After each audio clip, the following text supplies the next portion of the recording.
Saudara-saudara, kita mendengar satu kesaksian bagaimana Tuhan menyatakan kasih-Nya kepada keluarga Aiping. Biar saudara-saudara apa yang kita alami di dalam hidup ini, kita bisa saksikan seperti Aiping di sini. Karena Tuhan sendiri yang berkata bahwa kita ini adalah bangsa, umat kepunyaan Tuhan. Kita sudah dipilih oleh Tuhan dan Tuhan menjadikan kita umat pilihannya, imam-imam rajani untuk menyatakan kemuliaan Tuhan, menyatakan kebesaran Tuhan. Terima kasih Aiping buat ini semua, buat kesaksian, dan saya percaya saudara-saudara semua juga kalau kita menghadapi suatu persoalan di dalam hidup, biar kita jangan komplain tetapi kita berjalan bersama dengan Tuhan. Tadi lagu bagus sekali supaya kita percaya bahwa bersama dengan Tuhan ada kekuatan, bersama dengan Tuhan ada jalan keluar, bersama dengan Tuhan selalu ada kemenangan. Saudara, pada hari ini firman Tuhan yang diberikan pada saya, topik yang diberikan kepada saya adalah mengenai the important daripada teamwork. Sangat penting kita untuk bisa bekerja secara teamwork. Nah saudara-saudara, kalau kita melihat gereja, Tuhan sendiri yang mengumpamakan gereja ini sebagai tubuh Kristus. Dan kita melihat bahwa setiap kita adalah anggota di dalam tubuh itu. Dan Tuhan memberikan perumpamaan gereja Tuhan sebagai tubuh. Karena kita bisa melihat bahwa tubuh ini mempunyai bagian yang berbeda-beda, mempunyai bentuk yang berbeda-beda di dalam setiap anggota yang ada. Tetapi kita bisa bekerja secara harmoni. Dan setiap anggota ini bisa bekerja seperti satu tim. Kita nggak pernah melihat di sini kalau saudara sedang duduk, tahu-tahu tangan yang satu mukulin kepala, nggak ada. Saudara. Karena semuanya bekerja secara harmoni sebagai satu tim.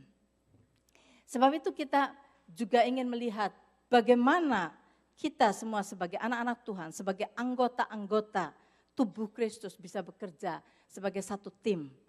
Nah saudara, kalau kita melihat orang bisa bekerja, beberapa orang, mungkin 10 bisa membuat satu tim, 5 membuat satu tim, 20 bisa membuat satu tim. Itu dan bisa bekerja dengan baik. Saya selalu ingin mengetahui apa kuncinya, apa rootnya. Kalau kita sama seperti kita ingin melihat suatu pohon yang subur, yang healthy, yang daunnya hijau, yang buahnya banyak. Kalau kita mau melihat pohon yang seperti itu, kita harus melihat keadaan akar dari pohon itu. Saya percaya kalau pohon itu begitu indahnya, begitu healthy, pasti mempunyai akar yang healthy. Demikian juga kalau kita mau melihat sesuatu bisa terjadi dengan baik, kita akan mencari dulu kuncinya apa. Nah, jadi kalau kita mau juga pada hari ini, mau belajar untuk gereja ini bisa mempunyai tim pekerja yang baik sekali. Maka mari kita melihat apa intinya, apa key-nya, apa root-nya yang harus kita pelajari. Saya percaya bahwa kita semua bisa bekerja sama dengan baik kalau ada unity, kalau ada kesatuan di dalam hati kita. Ada kesatuan, tadi kita nyanyikan mengenai kesatuan. Kalau ada kesatuan, karena saudara kita tidak akan pernah bisa berjalan bersama-sama kalau enggak ada kesatuan. Sama seperti kita melihat di dalam Amos pasal yang ketiga, ayat yang ketiga. Di situ jelas sekali. Di dalam bahasa Indonesia dikatakan, berjalankah dua orang bersama-sama jika mereka belum berjanji? Bahasa Indonesia dikatakan belum berjanji. Kita lihat di dalam bahasa Inggrisnya, can two walk together unless they are agreed? Persetujuan, ada sesuatu persetujuan. Mari kita berjalan bersama-sama, tetapi kita harus setuju dengan satu hal yang sama. Kalau saudara pulang dari gereja ini, dua dari saudara, yuk kita pulang sama-sama. Ayo kita jalan sama-sama pulang. Tapi kalau saudara sedang keluar dari gedung ini, mau berjalan bersama-sama, kita tanya yang satu, kamu mau kemana? Oh saya mau ke Young Street. Loh saya sih mau ke Jane Street. Saudara, bagaimana saudara keluar dari sini bisa berjalan bersama-sama kalau ada dua direction yang berbeda. Tetapi kalau kita in agreement, kita setuju, berdua berkata, ayo kita sama-sama ke Young Street. Dan dua-dua setuju, baru kita bisa berjalan bersama-sama. Nah, Tuhan juga berkata pada kita semua, kalau kita juga mau bekerja sebagai satu tim, kita harus mempunyai persetujuan, kita harus mempunyai kesatuan di dalam hati kita. Saudara melihat orkestra, suatu orkestra, setiap orang di dalam orkestra itu mungkin memegang instrumen yang berbeda-beda. Ada yang memegang violin, ada yang memegang gitar, ada yang memegang piano, ada yang memegang drum dan sebagainya. Berbeda-beda instrumennya. Tetapi mengapa orkestra itu bisa membunyikan suatu lagu yang beautiful sekali. Sampai membuat orang-orang mau membayar $100 untuk masuk ke dalam ruangan itu, just duduk mendengarkan orkestra itu. Walaupun mereka semua berbeda-beda, memainkan instrumen yang berbeda-beda. Karena mereka semua in unity. Mereka semua mempunyai agreement. Ayo, kita akan menyanyikan lagu ini, kita akan memainkan instrumen di dalam key yang ini, semua harus in agreement. Kemudian mereka mulai memainkan orkestra itu untuk menyanyikan satu lagu yang sama, untuk memakai key yang sama dan sebagainya. Dan walaupun instrumen itu berbeda-beda, tetapi kalau mereka in unity, mereka akan membuat suatu suara yang indah sekali. Tetapi kalau di dalam orkestra itu, misalnya sebagian berkata, kita mau nyanyikan lagu O Kanada. Tetapi sebagian mau berkata, saya mau nyanyikan Indonesia Raya. Bagaimana kalau dua grup itu akan menyanyikan lagu yang berbeda? Enggak akan terjadi sesuatu yang indah. Tetapi kalau mereka mengambil keputusan, ayo kita akan menyanyikan lagu God Bless America misalnya. Dan semua in unity, semua instrumen in unity dan mereka mulai bergerak. Maka akan ada suara yang begitu beautiful. Nah saudara, kehidupan kita sebagai gereja harus belajar untuk bisa hidup di dalam unity. Kita harus belajar bagaimana caranya untuk kita bisa hidup di dalam kesatuan sehingga kita bisa membentuk tim untuk bekerja sama, untuk mencapai satu target, untuk menyelesaikan apa yang Tuhan ingin kita kerjakan bersama-sama.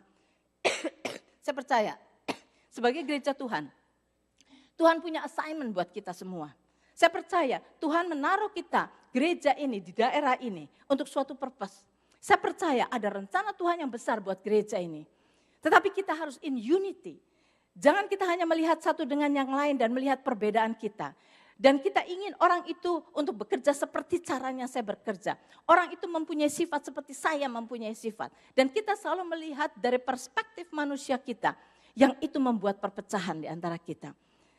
Manusia mempunyai tendensi untuk melihat semua dari critical point of view. Tetapi kita harus belajar dari Tuhan. Mari seperti tadi yang sudah dinyanyikan lagu dari Mazmur 133. Tadi kita nyanyikan dan saya percaya semua orang bisa menyanyikan lagu itu tanpa melihat teksnya. Itu nyanyian Daud. Judul dari Mazmur 133 adalah persaudaraan yang rukun, bahasa Indonesianya. Bahasa Inggrisnya Blessed Unity of the People of God. Mari kita lihat di sini. Tadi kita sudah nyanyikan dan saya percaya saudara hafal. Tetapi marilah pada saat kita melihat firman Tuhan, kita jangan cuma menghafal saja. Tadi malam saya memberikan pelajaran bahwa ada step dari conscious mind ke pre-conscious mind ke subconscious mind. Kita harus belajar bahwa apa yang kita baca itu masuk ke dalam conscious mind kita. Dari conscious mind kita akan masuk ke dalam pre-conscious mind di mana kita bisa menghafal semuanya itu. Kalau saudara tadi bisa menyanyikan lagu ini dan saudara bisa menghafal semuanya itu baru masuk ke dalam pre-conscious mind. Tetapi yang harus kita kerjakan bukan sampai berhenti sampai di situ, bukan sampai memori, bukan sampai cuma kita memorize semuanya itu, menghafal semuanya itu. Tetapi kita harus masukkan sampai ke dalam. Kita harus masukkan sampai ke dalam hati, sampai ke dalam subconscious mind. Thank you. Good. Sampai kepada subconscious mind. Di dalam subconscious mind itu di mana kita bukan hanya sekedar tahu kata-katanya, bukan hanya sekedar memorize kata-katanya, tetapi kita bisa bayangkan, bisa membayangkan apa yang Tuhan maksudkan. Dan kita bisa menaruh diri kita sampai ada di dalam firman itu. That is come to the point of subconscious mind.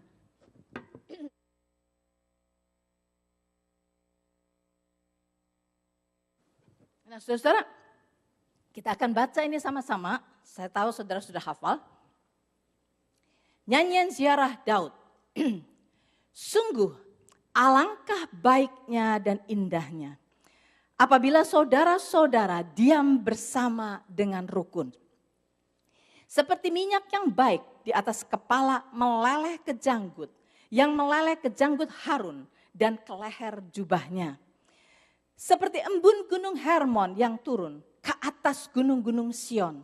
Sebab kesanalah Tuhan memerintahkan berkat kehidupan untuk selama-lamanya. Kita baca dalam bahasa Inggrisnya. Behold how good and how pleasant it is for brethren to dwell together in unity. It is like the precious oil upon the head, running down on the beard of Aaron, running down on the edge of his garments. It is like the dew of Hermon, descending upon the mountains of Zion, for there the Lord commanded the blessing, life forevermore. Saudara, kita lihat di sini. Kalau kita hanya sekedar saja melihat ayat-ayat ini, dari dulu saudara saya hafal nyanyian ini, saya hafal dan saya sudah baca berpuluh-puluh kali mungkin ayat ini. Di dalam bayangan saya begini, sungguh alangkah baiknya dan indahnya apabila saudara-saudara diam bersama dengan rukun. Itu titik, oke? Kita harus rukun, dengan kata lain kita harus rukun. Kita harus belajar hidup rukun. Kalau kita hidup rukun, maka the blessing of God akan turun kepada kita. Ya, turun seperti minyak yang baik ke atas kepala, meleleh ke janggut dan sebagainya. Nah, saudara, kalau kita membaca ayat itu hanya dari sudut horizontal, kita berkata bahwa sungguh alangkah baiknya dan indahnya apabila saudara-saudara diam bersama dengan rukun. Kita berkata, kita harus rukun, kita harus bersatu, oke? Kita harus rukun dan bersatu. Bagaimana caranya? Ya kalau kamu disakiti orang, ya ampuni. Kamu harus belajar mengasihi orang yang tidak bisa dikasihi. Kita harus sabar satu sama lain. Kita harus belajar meekness. Kita harus belajar sabar. Kita harus belajar rendah hati. Kita harus belajar. Dan saudara, kalau kita melihat kesatuan itu, hanya dapat kita akan bisa capai melalui horizontal point of view. Belajar sabar, belajar rendah hati, belajarnya. Saudara, banyak sekali yang mesti kita pelajari, saudara. Banyak sekali, nggak habis-habis saudara belajarnya. Kapan unity-nya terjadi? Saya belajar sabar itu lama, saudara. Dikiranya gampang. No, belajar mengampuni itu lama, saudara. Mungkin sampai kita mati, belum kelar-kelar belajarnya, saudara.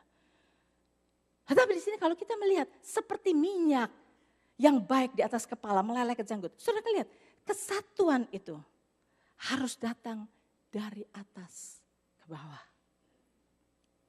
Saya percaya kalau kita mau belajar hidup di dalam unity, saudara, yang perlu kita pelajari adalah untuk put ourselves kepada Tuhan.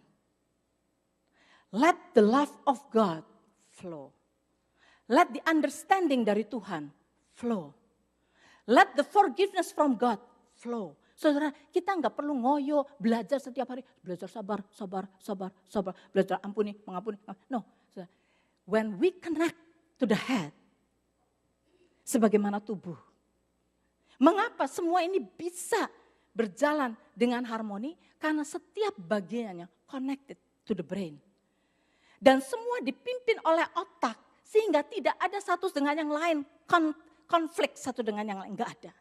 Karena hanya otak yang mengatur, tangan saya harus bagaimana, tangan ini harus bagaimana, kaki harus bagaimana. Semua diatur oleh otak. Dan kalau semua diatur oleh otak, maka tidak akan ada konflik. Itu yang harus kita pelajari sama-sama. Untuk just datang kepada Tuhan. Jangan lihat saudara-saudara kita di dalam segala kelemahan-kelemahannya, kejelekannya semuanya dari pandangan manusia. Selama kita melihat saudara-saudara kita dari pandangan manusia kita, dari standar kita, semuanya salah di hadapan kita. Gak ada yang benar. Tetapi kalau kita mulai melihat ke Tuhan dan belajar saudara, belajar untuk mengasihi Tuhan. Kalau saudara perhatikan, Pada waktu Tuhan ditanya, apakah hukum yang utama? Hukum yang utama kita semua tahu. Kau kasihilah Tuhan Allahmu dengan segenap hatimu, dengan segenap jiwamu, dengan segenap akal budimu. Itu yang harus kita lakukan. Jadi kita harus belajar untuk mengasihi Tuhan. Tetapi kemudian kita akan melihat di dalam 1 Yohanes dikatakan bahwa bukannya kamu yang mengasihi aku, tetapi aku yang terlebih dahulu mengasihi kamu. Dengan kata lain, Tuhan berkata begini, yes, Tuhan ingin kita mengasihi Tuhan. Itu adalah hukum yang utama. That is hal yang pertama yang Tuhan ingin kita lakukan, mengasihi Dia. Tetapi untuk bisa mengasihi Tuhan, saudara, kita harus belajar untuk menerima kasih Tuhan dahulu di dalam hidup kita. Belajar menerima kasih Tuhan. Belajar untuk menempatkan diri kita di dalam posisi to receive His love. Dan kalau kita setiap hari belajar menerima kasih Tuhan, maka makin lama kasih kita kepada Tuhan makin nyata.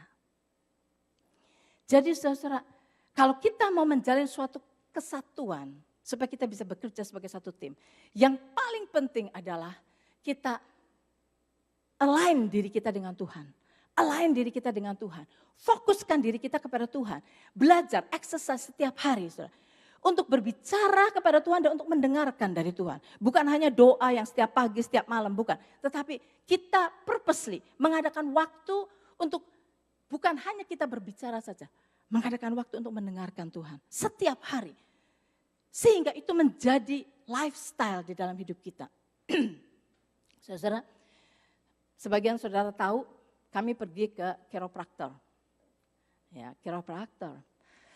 Nah, saya Pastor Jo, didik sekeluarga semua, saudara, chiropractor, sampai si Zaki. Nah, saudara, pada waktu sebelum kami ke sana, ini sejarahnya saya ini waktu itu kapan? 3 tahun yang lalu datang dari China. Di China mungkin saudara yang ke sana suka pergi ke tempat apa itu yang ada dokter periksa-periksa itu. Pak Sujo bilang mau diperiksa sama dokternya China itu. Dan saya diperiksa, pegang nadinya kan. Dia cuma pegang nadinya, kemudian dia tahu apa yang di dalamnya saya. Dan dia bilang bahwa saya ini ginjalnya nggak bagus, gini. Kemudian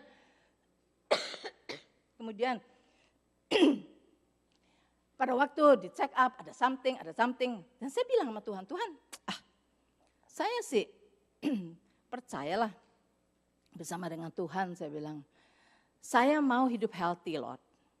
Show me bagaimana, saya tahu makanya harus benar, saya tahu harus exercise, which is itu saya fail exercise gitu, saya udah ngaku di depan saudara, saya fail exercise. Nah tapi pada waktu itu saya bilang, Tuhan show me the way. Nah, apalah yang paling simple. Nah, saudara, tahu-tahu saya ditemukan sama ini, Dr. Andrew Scott. Nah, pada waktu saya bertemu dengan dia, saudara, dia seorang yang godly, dia benar-benar orang yang semua tulisannya, semua itu firman Tuhan, saudara, membawa kita kepada Tuhan. Dan dia waktu bertemu dan kemudian dia ngobrol dengan kita, memberitahukan semua, explaining tubuh kita. Dia berkata begini, mau tahu, mengapa banyak orang sakit? Ya. Semua penyakit baik di ginjal, baik di heart, baik di semua itu semua dikarenakan the kondisi dari spine kita ini enggak benar.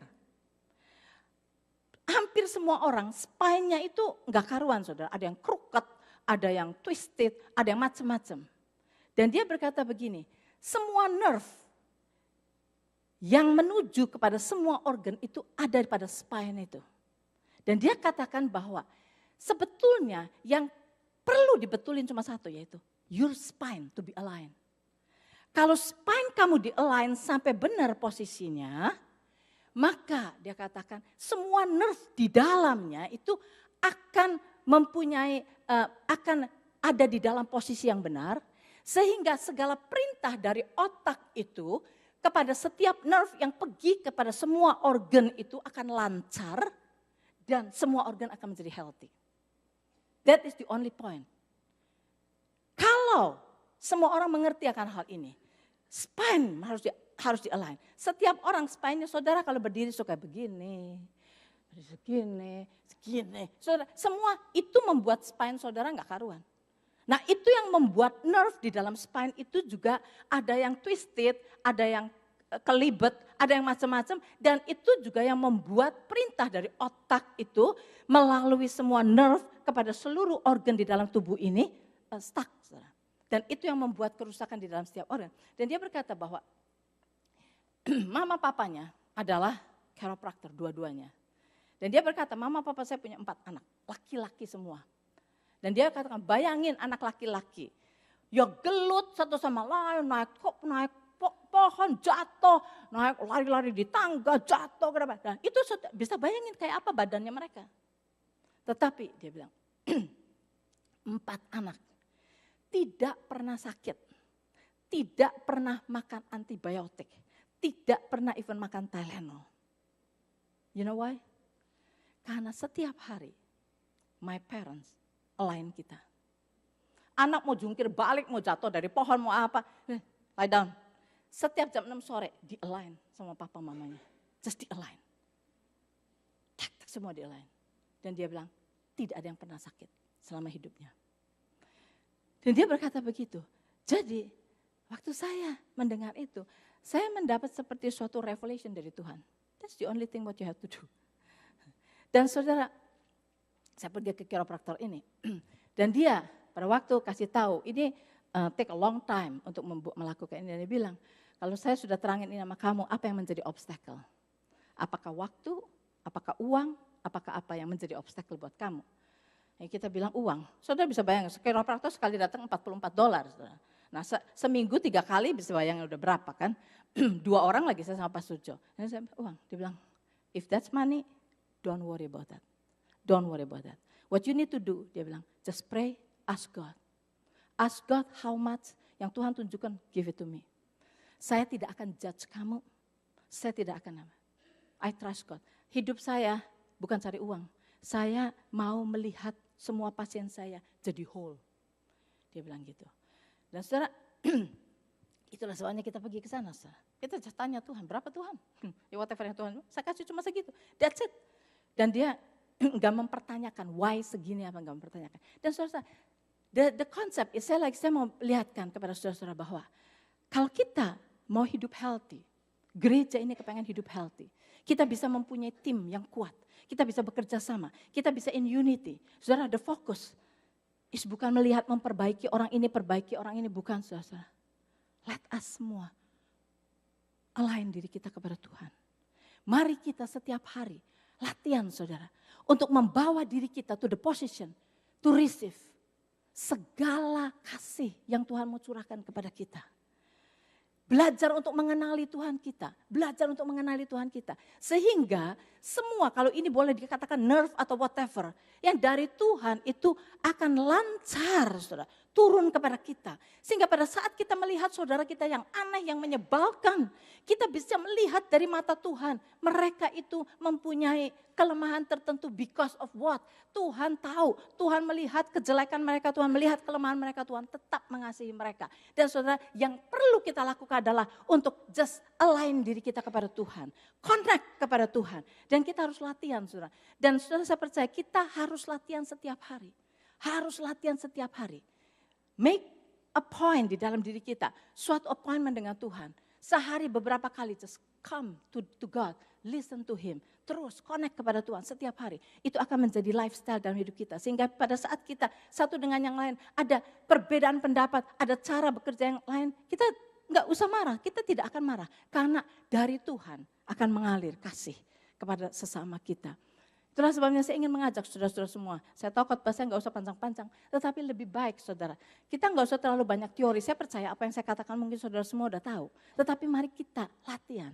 Saya ingin memanggil musician, Pak Sujo, untuk kita sama-sama, hari ini kita akan melatih diri kita. Pada saat kita menyanyikan lagu, saya berikan lagu-lagu yang simple, lagu-lagu yang udah lama. Saya harap saudara bisa, sudah ada di pikiran saudara tanpa saudara mesti baca ini. Mari kita semua membawa diri kita untuk fokus kepada Tuhan. Dan saudara, pada saat kita menyanyikan lagu ini semua, kita just datang kepada Tuhan dan berkata, Tuhan, I'm here to receive your love. Just untuk menerima kasih-Mu. Berikan kepada saya untuk bisa fokus kepadamu. Jangan lihat kanan dan kiri saudara-saudara. Kita latih diri kita. Mari kita berdiri sama-sama. Dan kita datang kepada Tuhan. Just fokus kepada Dia. Kepada kasih-Nya. Jangan lihat orang kanan dan kiri. Kita melatih hanya beberapa menit. Tetapi ini adalah suatu yang kita lakukan dengan segenap hati kita.